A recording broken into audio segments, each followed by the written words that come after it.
In this video, I'll be covering WordPress and how you can get an authority blog up and running.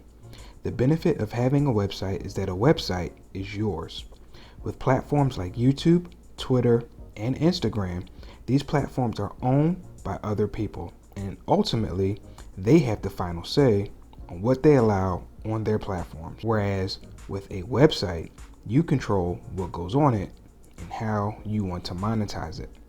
This will be a 3-part video series that will give you a rundown of WordPress and how to get started, how to customize your theme, and how to create your first blog post, as well as how to monetize it and get your blog post ranked. So, if you're looking for a way to make money online or build a brand for yourself, then stick around, because in today's video I'm going to show you how you can actually get started with your WordPress website. So, before you can set up your WordPress blog, the very first thing you have to do is buy a domain name. If you're new to this, your domain name is basically the name you will use when you direct traffic to your website. There's a couple of ways to go about getting your domain name. Your first option is to get a domain name bundled with your hosting platform of choice. The second option is to grab a domain name separately from a hosting platform and then just have the domain name redirected to whatever hosting platform you are using. I'll talk about some good hosting options in a second, but if you want to get your domain name separately, which is what I prefer personally, then you could check out sites like GoDaddy or Namecheap. These two sites are always having deals on domain names, plus I like the idea of being able to transfer my domain name whenever I like. I've had issues in the past where I've canceled my account with a hosting platform. I couldn't get or separate my domain name from that old hosting plan. So real quick, if you do decide to get your domain name separately, you can easily connect your domain name to any hosting platform by just copying and pasting a few lines of text. Now, an issue people have when buying a domain is actually selecting the name itself. Try not to overthink this. The best thing to do is to try to keep the name relevant to your niche. If you're branding yourself, you can always use your name or a variation of your name. Just keep in mind, you may have to work a little bit harder. So this section right here will be the start for most people. In order to run a website, you have to have a hosting platform. There are many hosting platforms out there, with some of them being way better than others. There are a few very important things you want to look for when choosing a hosting platform: customer service and support, speed, and uptime. Let me break this down. Your website doesn't just magically appear once you get hosting. When it comes to WordPress, you have to set up your control panel and actually install WordPress. While most people won't have a problem figuring this stuff out, there are quite a few of you who will need that extra help. So it's good to have a platform with good support that can talk you through everything so that you can get your website up and running properly. Speed is very important for your website. People have very short attention spans, and if your website is sluggish or takes forever to load, people will lose interest and move on. This could seriously cripple your brand and your online presence. So it's very important to use a platform that allows you to have a speedy website. Right next to having a speedy website is uptime. There are a lot of platforms that are either in their infancy or just can't handle a heavy load. This can cause your website to be down and unavailable, even if you are doing everything right. This can cause you to lose out on a ton of traffic and a lot of business if people can't access your website. So it's important to choose a hosting platform that isn't always offline or under maintenance. If you're looking for some recommendations when it comes to hosting, I do have a few. Let's go over them and see what makes them stand out. The first one is Bluehost. This is referred by most. Bluehost is pretty well-rounded when it comes to support and hosting. Their pricing plans are inexpensive, and rarely does Bluehost ever go down. Bluehost is a great choice for building a website. My next choice is SiteGround. Right behind Bluehost, in my opinion, is SiteGround. They are a fairly newer company compared to Bluehost, but they still offer good hosting and support. They cost just a tad bit more than Bluehost, but one of the standout features of SiteGround is that they offer unlimited bandwidth, which means you don't have to worry about your website getting slowed down due to traffic limitations. My final choice for hosting is Now Lifestyle. This is the one I use. Now Lifestyle is an all-in-one marketing platform that offers much more than just web hosting services. You get a whole suite of marketing tools like an email autoresponder service, landing page builder software, and video conferencing for live webinars, just to name a few. Their service is noticeably more expensive, but they offer a feature you really don't see anywhere else. When you purchase hosting from Now Lifestyle, you're also purchasing the right to be a web hoster as well. What this means is that not only can you set up web hosting for yourself, but you can also set up and sell web hosting to others. Don't really have an idea for what you want to do online? Use Now Lifestyle to become your own web hosting platform, just like Bluehost and SiteGround. Another benefit to this is that you essentially have unlimited online storage and bandwidth when it comes to your own website because you have complete control. Now that we have our hosting options, let's talk about installing WordPress. After you choose a hosting platform, the next thing you have to do is install WordPress. For most hosting platforms, you'll be doing this from something called cPanel. There are all sorts of things you can do with cPanel, but for the sake of time, we're only going to be focusing on WordPress. For the most part, no matter what platform you're on, cPanel pretty much looks the same. You just need to go to the app installer section and install WordPress. You'll then have to create an admin login and password. Once that's done, you'll have access to your WordPress dashboard. So once you've done all that and you have access to your WordPress dashboard, this is the main place that you will be when it comes to setting up your WordPress blog. Now normally I start from the top and then go down the line and explain everything, but this time I'm going to start backwards and work my way up. With that being said, let's start by going through some of the settings. Under the General tab, the main settings you want to be focused on are the ones at the top. Your site title and your site tagline. This is a great way to give people who come across your site a good idea of what your site is actually about. Everything else in this particular section is self-explanatory and pretty much personal preference. In the reading and writing subsection, you really don't have to change anything at all. I would honestly leave these alone. In the discussion tab, I will probably only change the first two options. Just starting out, I think I will want to give every opportunity for people viewing my content to interact, and having to take these extra steps like giving up their personal information or creating an account is sure to turn them away. Media is another section I wouldn't change. This allows you to set the size presets for images you upload. If you have a particular image size you want to use for your website, then go ahead and plug that in. Otherwise, I would just leave it be.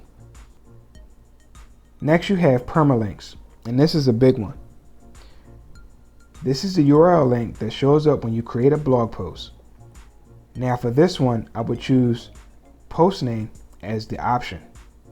By default, you'll have a string of numbers, which doesn't look very attractive in Google search. The other option is to have the date included, which is an option I wouldn't use either. Most people won't write multiple articles for the same exact topic. Instead, they'll update the post and leave an annotation or some type of other note letting the reader know that the post has been updated. If you leave the post date in the URL, people may skip over the article because it appears to be an old post, even if the post is updated. Having the post date show in the URL works when your blog posts or articles are news related and you always want people to see the newest or latest thing going on. Moving to the next subsection, you have tools. This is another section you don't have to worry about right now. This is for if you want to import content for another blog or you want to export this blog to another platform. You can back up files for transfer. Also, depending on the plugins you install, they may have additional options and features that will show up in this section. For now though, we don't have to worry about that. Users is another subsection you don't have to worry about unless you plan on letting other people manage your WordPress account. If you do plan on having other people involved, you can add them here as well as what role they play. Next, we have one of the bigger subsections, which is your plugins. Like installing apps on your smartphone, you can install plugins for just about anything.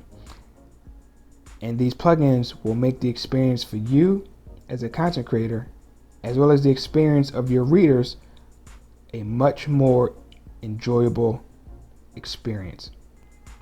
Just like mobile apps, you have both free and paid plugins. Most paid plugins have a light version of their paid plugins with some of the features being locked to the paid version, but are still pretty functional otherwise. Now, depending on whatever platform you decide to host your website, your WordPress blog on, there may be some plugins that they recommend or have pre-installed. Those plugins may include Jetpack, which is a tool that provides security for your website as well as the ability to back up your entire website. Akismet, which is an anti-spam plugin. This will help against spam comments and messages. Or Classic Editor. Now, if you don't have the Classic Editor installed, make sure this is the very first plugin that you install. WordPress implemented a new post editor, and in my opinion, it's pretty bad. It appears simplistic with a ton of features, but as you use it, you'll find out just how clunky it is. And honestly, I recommend the old WordPress editor over the new one. Again, different platforms will have different plugins pre-installed. The ones you see above are fine, but there will be some plugins that are pretty much useless and can slow down your website, so it's best to just delete those. I have quite a few here just so that you can see what I'm talking about that I don't need, and I will be deleting them. Before we move on, there are a few plugins that I do want to recommend. First, you'll need an SEO tool. This will help you by scanning your site, then give you suggestions to help you rank your website and post within Google's search engine, which is important if you want to get traffic to your website. A few SEO tools that you'll see roaming around the internet are Rank Math SEO, Yoast SEO, and All-in-One SEO. These plugins are packed with features, and I could easily be here all day breaking them all down. So, to save time, I'll just say try all of them and see which one works best for you.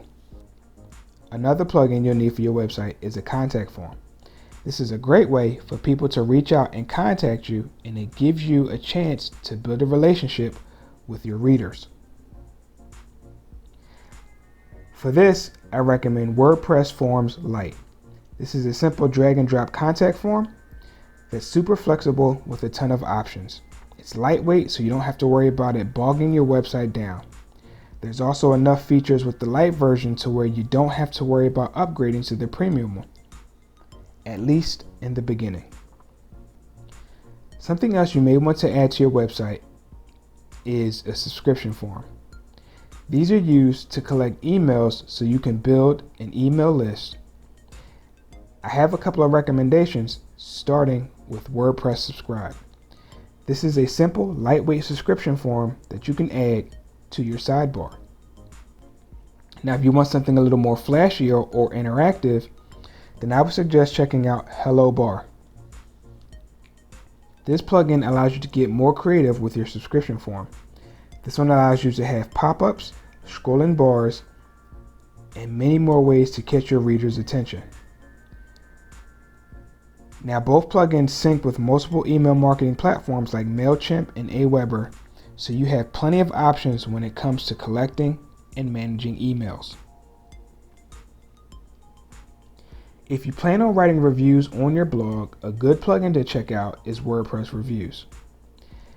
This allows you to create a summary at the beginning of your blog as well as add scores, percentages, and stars.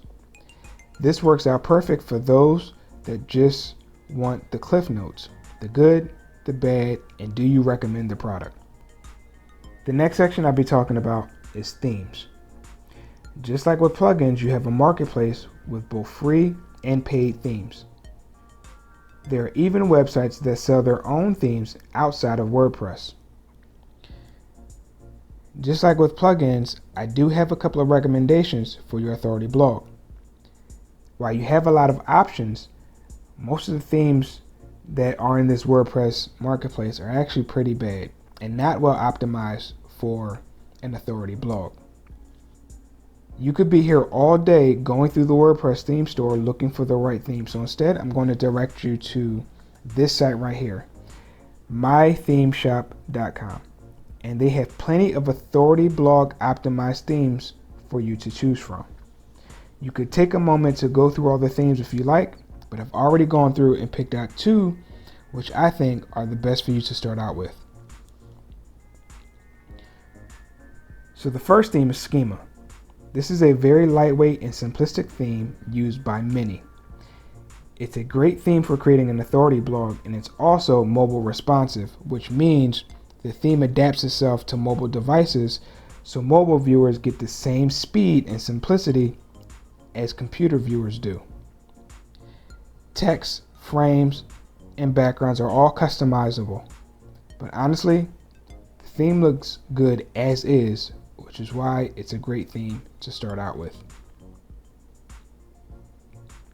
Now, Schema is a paid theme, but they do have a light version. This version cuts back on some of the customization, but honestly, the light version is a great way to start off. Once you get accustomed to using WordPress or you're ready to really make your blog stand out, you can upgrade and buy the full version for $35, and that is a one-time fee. The second theme I want to bring to your attention is Yosemite. Mac and iOS users should feel right at home with this theme, seeing as it was modeled after Mac OS's Yosemite design, hence the name. Just like Schema, it's lightweight, fast, and mobile responsive. Yosemite doesn't have a free or light version, but it comes in cheaper than Schema at $20. And again, this is one time. You can't go wrong with either of these themes. It's a small investment, but that investment goes a long way when you have readers constantly coming back to your blog to see what new content you have. Moving on from themes, the next section is the comment tab. This is pretty simple. Here's where all of the comments awaiting approval will be listed. You can approve, block, or respond to them straight from this tab. Now, if you're wondering why I skipped over WordPress forms, it's because this is not a default option. If you remember earlier, WordPress forms was a plugin recommendation, and certain plugins do show up outside of the plugin tab. Moving up on the list is pages.